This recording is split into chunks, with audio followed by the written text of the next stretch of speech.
Hey, this is Chris. It's day 62 and Wednesday, April 29th. And I wanted to share a letter today in my video diary entry. And it's a letter that I received from someone very special.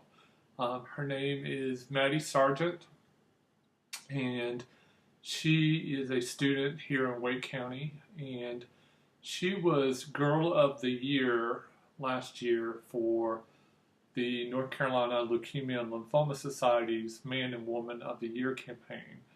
And I got to meet Maddie and her family by participating in that fundraising campaign last year. I was one of the candidates helping to raise money. Our goal was to raise at least $10,000 in 10 weeks. But really our goal was to raise as much money as possible in 10 weeks. And the men were paired with the Girl of the Year to help with a lot of the fundraising events, and the women were paired with the Boy of the Year. So I really got to know Maddie and her family a lot at different fundraising events, and I was so impressed with Maddie's speaking abilities. She would often speak at various fundraising events, and not only was she very brave and very articulate about her own battle with leukemia, she was just an inspiration for me in how poised she was and how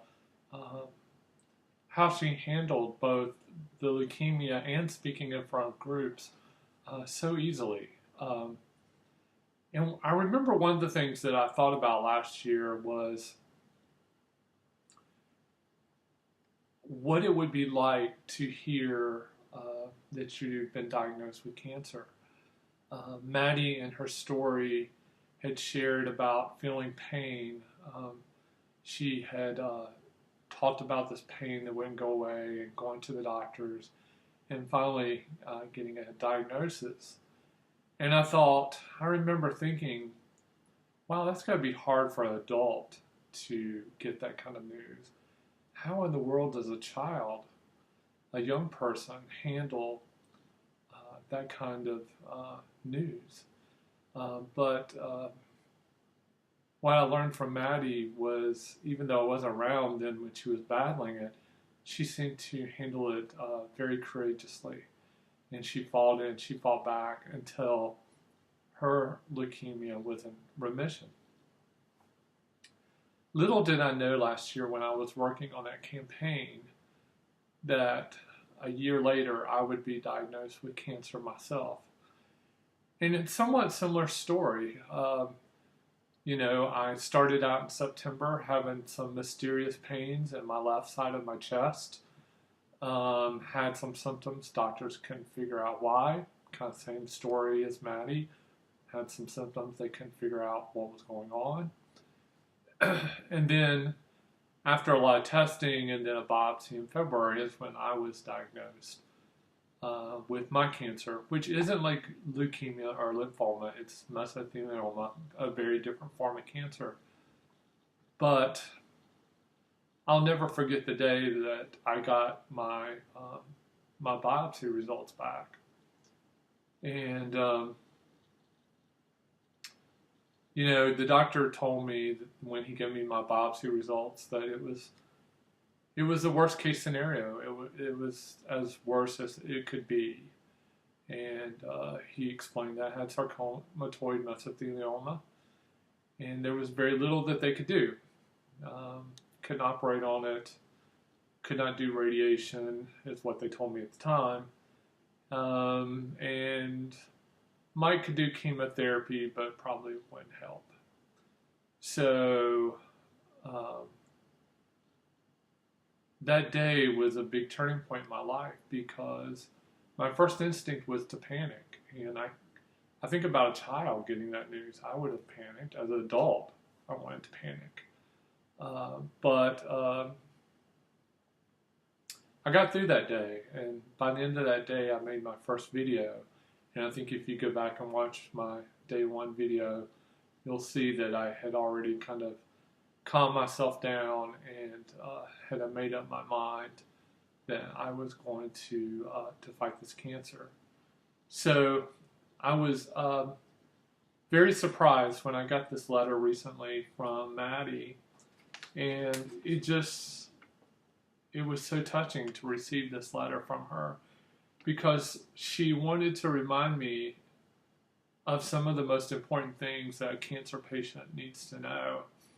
And in her second paragraph, she writes, "I want you to know the most important thing is to have a positive attitude. Sometimes it's really hard to do, but it makes all the difference in the world. If your brain is positive, then good things happen in your body." And she's exactly right. It wasn't until I started thinking positive and started feeling some hope in my own treatment that things started turning around for me in the past couple of months. I had lost a ton of weight due to the cancer. I had gotten down to 143 pounds. And it wasn't until I started seeing some different doctors and they started treating the cancer, and I started seeing some hope and thinking positive, that some things started changing for me, including how my body was reacting. And I actually gained weight. I actually gained back up to 160 pounds and feel healthier. So that having that positive attitude, and that Maddie's sharing with me in her letter, is so important. And then she also wrote, "I also want you to fight back really hard. Some days are easier than others, but you have to stay strong. If you are strong and determined, the cancer gets weakened." And I can exactly relate. I have days where the pain is excruciating. I have good days. And it's really so important to stay positive, even on the days where the pain is excruciating, to not give up and keep fighting. And then she just completes her letter with that I'm in their thoughts and prayers. And I just want Maddie and her family to know that they are an inspiration to me, because if someone her age can fight back and conquer cancer, I can do it too. And she didn't let the cancer get her, even as young as she was, and she didn't give up, and I'm not giving up either. So I just wanted to tell Maddie, thank you.